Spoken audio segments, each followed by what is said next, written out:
two children, Finn and Charlotte. She hopes to spend less time navigating her cancer and more time using her master's in marriage and family therapy. That's what I'm looking for.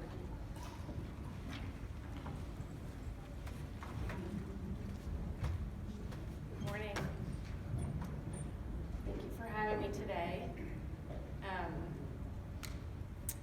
That's my family.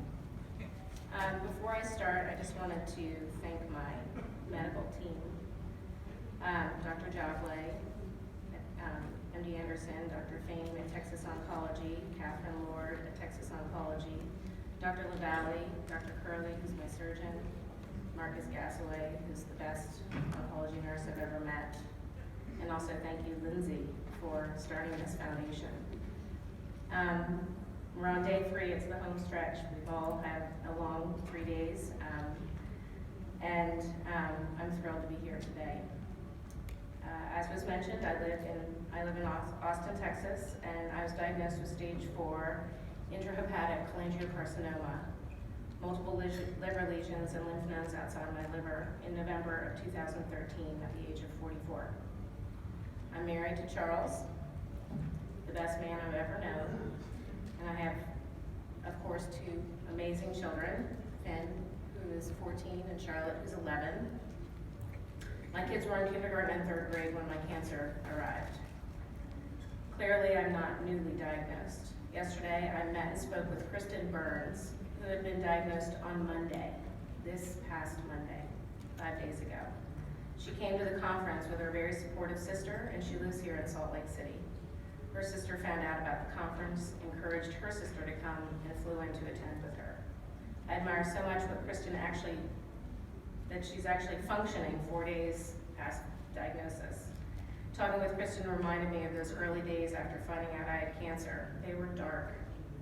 There was sheer fear piled on top of the steep learning curve of navigating a new cancer, or navigating a new life as a cancer patient.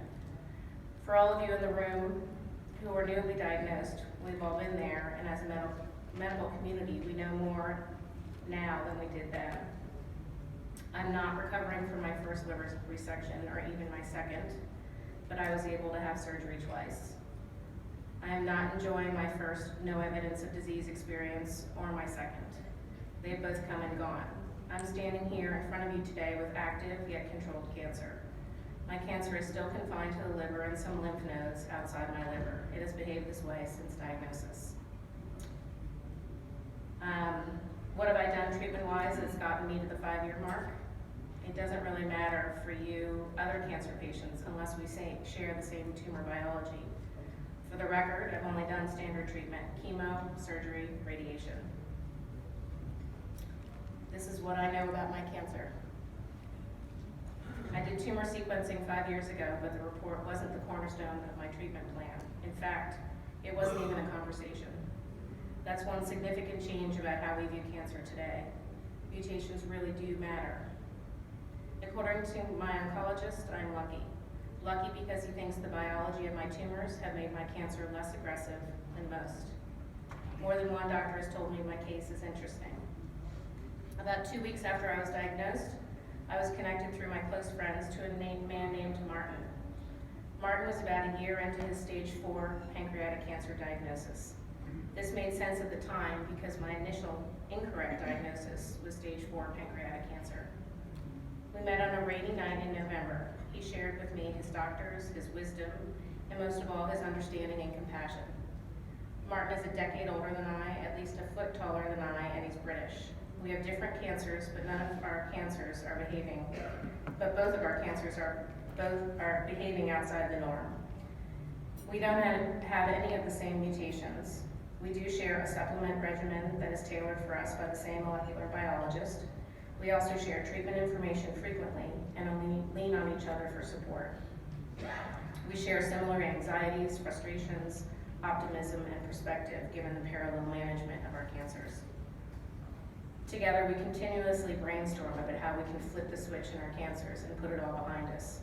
Curing it or managing it with non-toxic therapies for the next 30 years are our goal. Back to my earlier statement that my oncologist made about me being lucky. When I think of what I've been through, over the past 5 years, it doesn't exactly feel like luck. As any patient in this room can attest to, being ill and navigating your own care is time-consuming, expensive, and exhausting. It really shouldn't be this hard. It's often like swimming upstream. We're all looking for options. Just because I've been at this for 5 years doesn't mean I have a plethora of treatment options, and my chemo regimen while working now is not sustainable for the long haul, and most importantly, it's not curative. I lose 6 days a month to infusion and not feeling well. I want better cancer management tools, and I know you do too. So what creates options? Research, money, talent. One area of interesting research is gathering information on those people who are outliving the norms. What can we learn from these people that we can then apply to those who are newly diagnosed? There are researchers here today that are dedicated to this cancer. And we thank you for the work that you are doing and for being here today. Are you curious about this particular part of the cholangiocarcinoma population? What would you want from them? Tissue, blood, saliva, family history? What would you want to know about Matt Reedy's success with Keytruda, or Melinda Bikini's success with T-cell therapy, or my indolent cancer? These outliers are worth closer scrutiny. What can we learn from their tumor biology? It's wonderful to hear their stories, but what I want to know is what can we learn and how can we apply that knowledge to power more options? There are so many treatment ideas out there percolating that I hear about. Some of these may actually work with me, but I have no way to connect with them. We're in an age of personalized medicine and targeted therapy, but as a patient, it's difficult to get access to these therapies.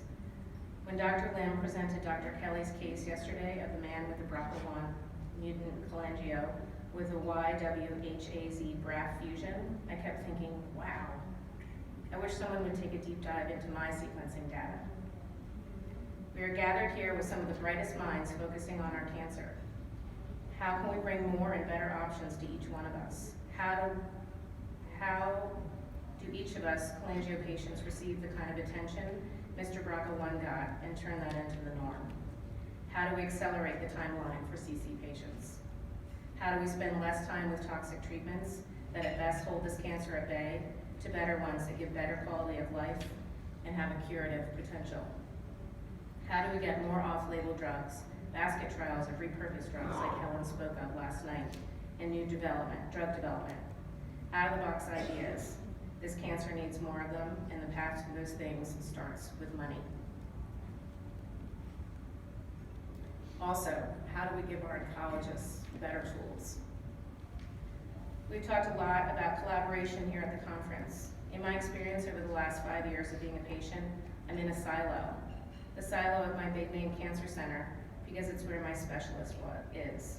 If I want more eyes on my case, I'll need to fly to another cancer center and establish myself somewhere else. I don't think my experience is unique.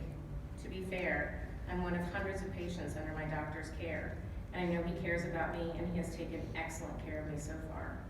My best resource for novel therapies actually comes from the Facebook group I joined that Matt Reedy started called Cholangiocarcinoma Immunotherapy and Targeted Therapy. This is a group that Lindsay mentioned last night. CC patients there share their treatment regimens, their mutations, and how they're faring. They share what drugs they're getting on a compassionate use, what trials they're on, what targeted therapies or off-label drugs they're trying. It is literally a wealth of information.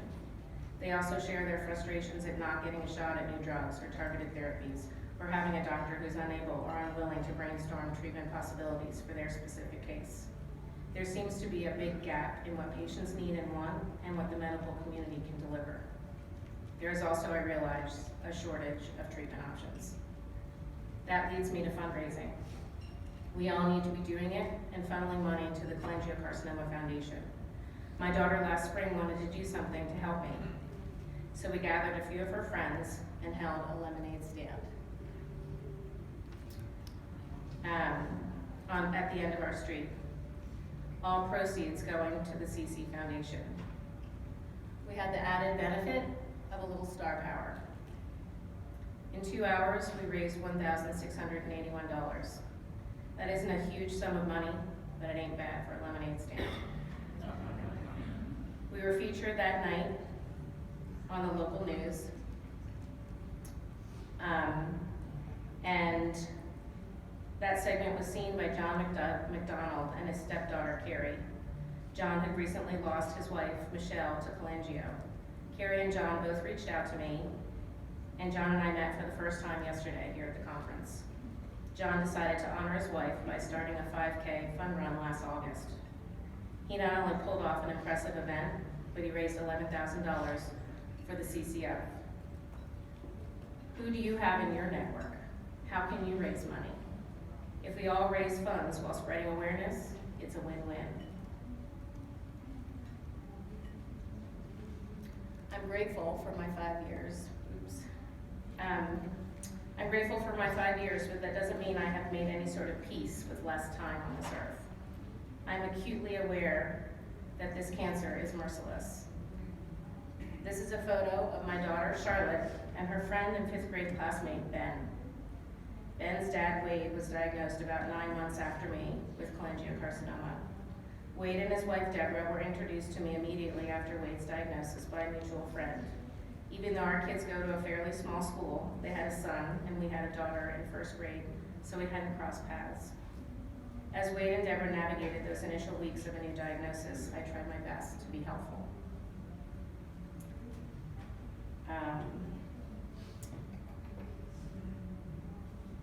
Deborah and I connected more often, being women and sharing a close mutual friend. While I was clicking through my treatments and enjoying long stretches of no evidence of disease, Wade couldn't seem to catch a break with his cancer. I got to know Wade's oldest daughter, Kate, who was in high school at the time, and thought, I wonder what she thinks of me looking well with the same cancer, while her dad is struggling. I would think the same of Deborah and Ben. Wade and Deborah had a fierce pack of love around them throughout Wade's treatment. Their 3 children were witness to a love story every kid should experience. Wade passed away on December 27th, 2016. His passing rocked our community.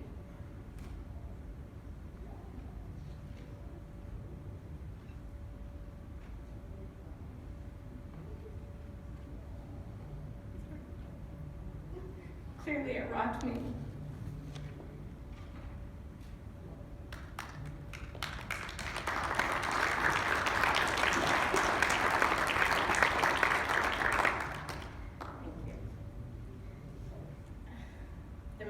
Stopped by and sat on the corner of my bed in Houston after my 2nd surgery with a big smile on his face, even though he was feeling poorly and in the middle of radiation, didn't make it. It was devastating.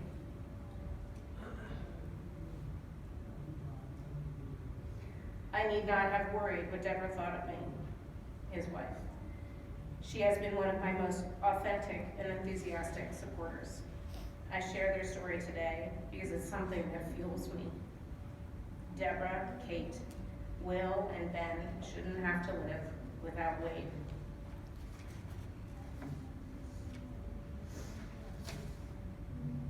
My plea and my hope is that we don't talk about collaboration, we start collaborating. Raising funds for this foundation is critical. Finding and paying our own researchers, sequencing every cholangio patient's tumors, and building our own databases, which will generate trials, treatment options with curative intent, is paramount. My model of how this is possible and how worthwhile a pile of money directed at the right people is exemplified by the Beat NB Consortium. Pat Lacey is a friend of mine and also the founder of Beat NB. Pat started the Beat NB Foundation with one goal in mind: saving his son, Will. Will was diagnosed at 7 months with neuroblastoma and relapsed when he was 2. Relapsed neuroblastoma has no cure. Pat looked for a researcher clinician who was doing promising neuroblastoma research and was hungry for funding. He found that in Dr. Giselle Scholler. Dr. Scholler took Will under her care and took the drug DFMO, which was a failed cancer drug but found a second life as a treatment for sleeping sickness from the tsetse fly in Africa, and found it had promising indications for neuroblastoma. Will was in the first clinical trial cohort of DFMO. Will is now 14 and has been cancer-free for many years. DFMO worked for him and is now preventing relapse in a large neuroblastoma patient population. The foundation Pat founded and Dr. Scholar's lab are bringing trials to the neuroblastoma patient community at a far faster rate thanks to Giselle's focused research and a partnership with Dell and a lot of fundraising by neuroblastoma parents and especially Pat. The Boston Globe did a 5-piece op-ed on the Lacey family and their incredible story. I encourage you to read it and get inspired. I think if you Google the power of will in the Boston Globe, you can find it. It's also an Audible if you prefer to listen. There's a lot to be learned from the Beat NB consortium model, I believe. The Multiple Myeloma Foundation has a similar model. Last year was my first year attending this conference. When I walked away from the last day, my thought was, this foundation is like the little engine that could. We're at the bottom of a large mountain gathering steam to climb up. It's off to an incredible start. Now let's put it on the map and create options for all of us. Us patients have the most to gain from a laser focus on our disease. Thank you.